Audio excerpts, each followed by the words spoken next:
Hi, my name is Magnus. I'm a SQL Server specialist, DBA, developer, infrastructure architect, whatever you want. I work with SQL Server and I work with SQL Server in containers. And that's the topic of today. We are going to talk about how to run SQL Server in a container. It's mostly demos or it's only demos. We'll start with what do we need to run a container? And how do we get that something that makes it possible to run a container in our computer? How do we create our first container running SQL Server? A few things we'll think about. It's not going to be an advanced session, so basically it will get you started with running a container with SQL Server on your laptop. And we're going to start from scratch. So no preparations done, just we have nothing and we will have a SQL Server container. It's more or less true, I already have the software to run containers, but we don't have the container, we don't have anything, we will start from scratch. So what do we need to run a container on our laptop? We need something that runs containers, and I prefer Docker Desktop for many reasons. Docker kind of standardized how containers work. So Docker is my go-to. And Docker Desktop for Windows works perfectly fine, especially if you, like me, want to run in Windows subsystem for Linux, then Docker Desktop, perfect. So you go to, let's find the URL. You go to here, docker.com, and then you click on the middle button, download Docker Desktop, and you will get Docker Desktop for Windows, and you install it, and once you have installed it, you will have the software, which is this. I have some containers already. Let's look at the settings. You probably want to configure this. Use the Windows subsystem for Linux 2 based engine. And if you don't do that, that means you're going to run in Hyper-V, and that's slightly less effective, at least according to Docker. So WSL2, and this is, I think it's by default checked. You want to start Docker Desktop when you log in. If you only use containers once a month, maybe you don't want to start Docker Desktop when you log in. So then you uncheck it. Me, I work with containers every day, so I leave it checked. That's it for the software. We could talk about the configuration of this software for a while, but we're not, because the topic of today is to get us started with running containers. So what do we need to do that? Well, we could use a UI and stuff like that, but we would want a prompt, a terminal window, and I like PowerShell. You could do this with Bash or anything that runs in a terminal, because you're going to run Docker commands, and Docker, well, it's an exe, so you give it parameters and it will do stuff for you. So Docker, let's try just Docker. It'll give us a list of subcommands that we can use. And the things we're going to look at today is Docker create and Docker start. And if I mess things up, we're going to look at Docker rm to remove a container. Excuse me. So CLS, so you can see my commands. To create a container, we do Docker create. And Docker create it's gonna use an image. And an image is kind of the building steps from a base container that just contains whatever is needed to emulate that it's running a certain Linux operating system. It's not going to run the operating system because the operating system is going to run the container, but the operating system is going to lend some resources to the container. So then the container will need some libraries to be able to run anything at all. So that's the base, and then there will be some layers on top of it. And one of the layers is going to be, in our case, the SQL Server product. And that will be an image, and it's an image that Microsoft is hosting in their container registry. So we would need to point Docker create to an existing image. It can be a local image that we store here. It can be in our Azure container registry, or in this case, I'm going to pull it from the Microsoft container registry. And the Microsoft container registry is mcr.microsoft.com. And the image I want is /msql/server : the tag that I want. So if we think of this as a repository of images running with the SQL Server, I want version 2022, and I want either CU1 explicitly, or I'd always want the latest one. So latest. So that's the image. Docker create needs some more information. It doesn't need more, actually. It'll use defaults, but you won't actually be able to run the container, because SQL Server won't be able to run unless we give it an SA password. And you send in the SA password in this command. It's going to be stored as an environment variable inside the container. And if you want to use this for anything else than just running a workload and throw the container away, then the first thing you should do is log into the container and change the SA password. Or log into SQL Server in the container and change the SA password. So that's your responsibility. So environment variables, we send them with -e. And SA password equals some ridiculously hard password, or easy. It doesn't matter if it's hard or easy. I'm going to send it on the command line and you see it. So it's my responsibility to change it once the container is created. -e again, we need to accept the end user license agreement. Accept EULA equals yes. So now the container will actually run, but we can't really connect to it, or I can't connect to it, because it's going to run on SQL Server is running on port 1433 inside the container. But port 1433 on my laptop is already taken, so I can't map 1433 on my local host to the container. So I need to choose another port to expose to myself. So -p 14, I don't know, 60 is probably free. And then that's going to map to 1433 inside the container. I want a name of my container, --name, SQL container demo. Good name, short and nice. What else do we need? I need a volume, or I don't need a volume, but I want a volume, because I'm going to run SQL Server, and SQL Server is used to persist data. But once you destroy a container, if you do docker remove on a container, poof, goes your data. But you can persist your data in a Docker volume.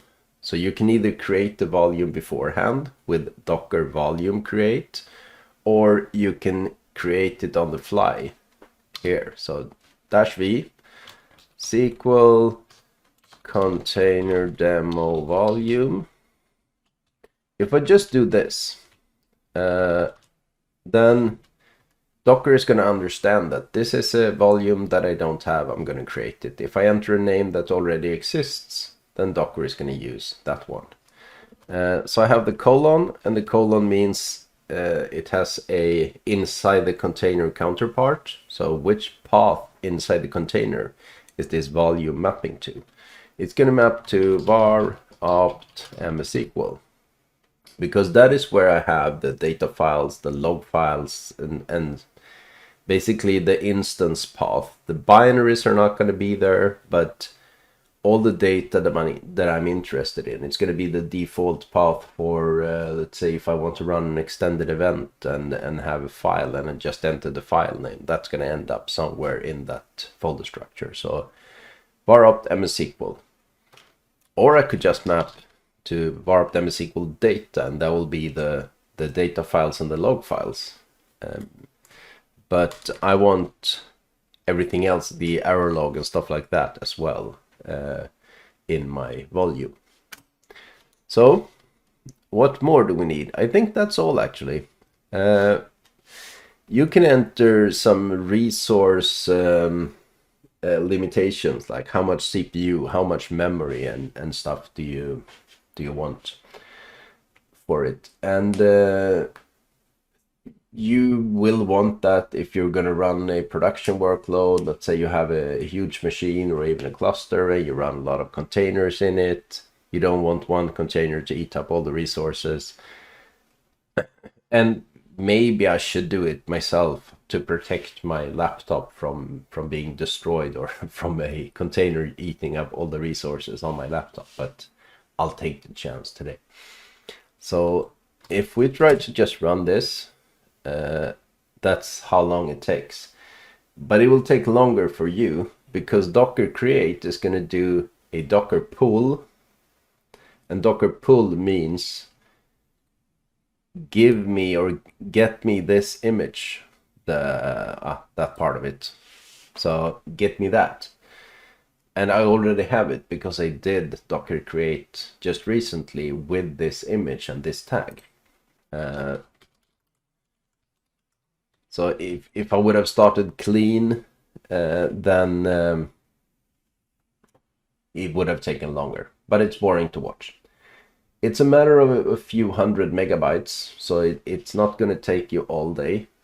So if you have the analogy of installing SQL Server on Windows, well, Docker pull, that's the downloading of installation media. Once you have done it, then Docker create is the actual installation. And as you saw, it's a matter of milliseconds. And we have now, if I do docker ps-a, I have all my containers. I could remove most of them, but this is the one we just created, SQL container demo. And we can try to start it. Docker start SQL container demo. And if I don't get an error message, that means Docker was able to start the container. It doesn't actually mean Docker is able to start and run the container. But it doesn't mean the container runs successfully. Because the container, it's just a process that is running, and it's the SQL Server.exe process that is running. And if it for some reason failed, it's going to error out and the container stops. So we can look with docker ps-a again, and we see it's been up for 34 seconds. So it probably was successful. But how do we know? If you want to check the status of your SQL Server, you would probably want to look into the error log. The error log of SQL Server is, in this case, going to be printed out to the terminal inside the container.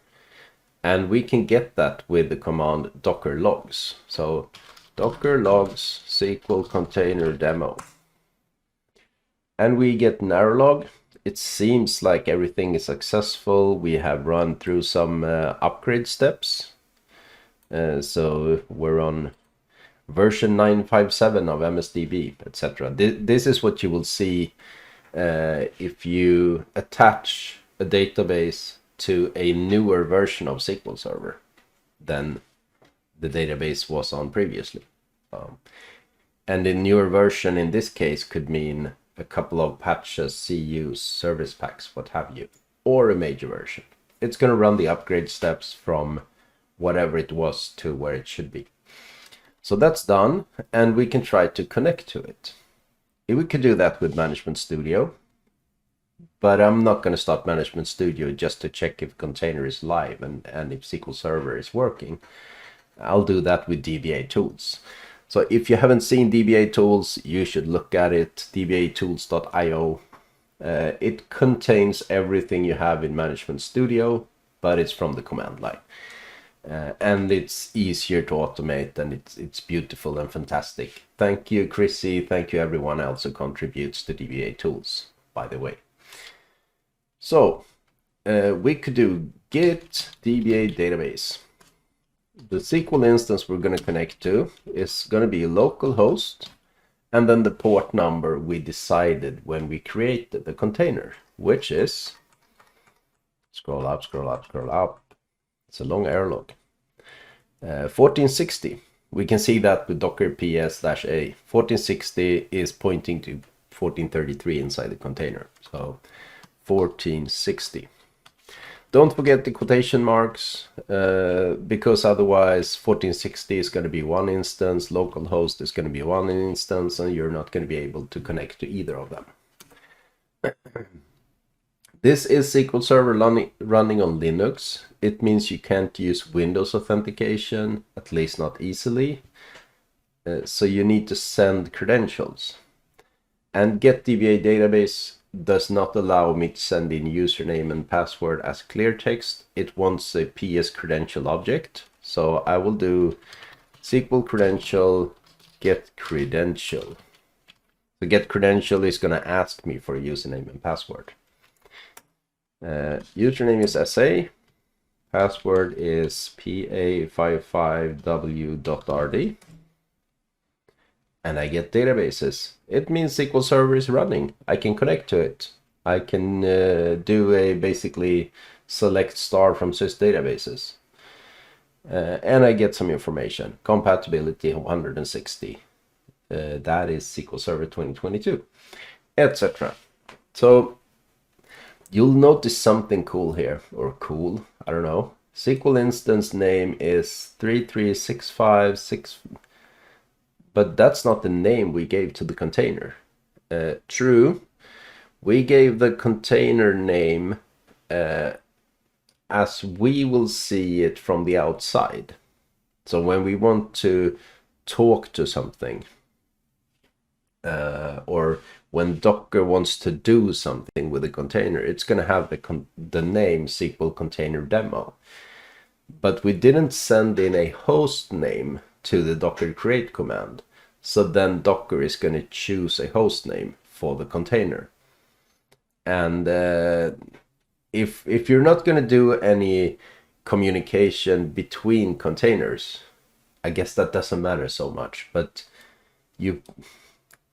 otherwise, just send in the host name and you'll get a nicer name than 336565, etc. Excuse me.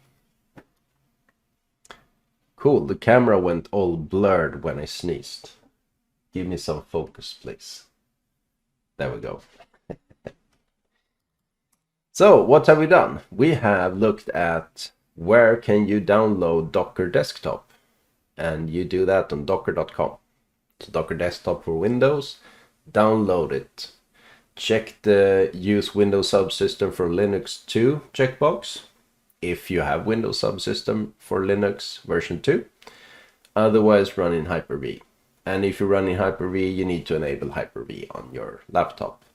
Those are simple, just enable feature steps in Windows 10 or Windows 11.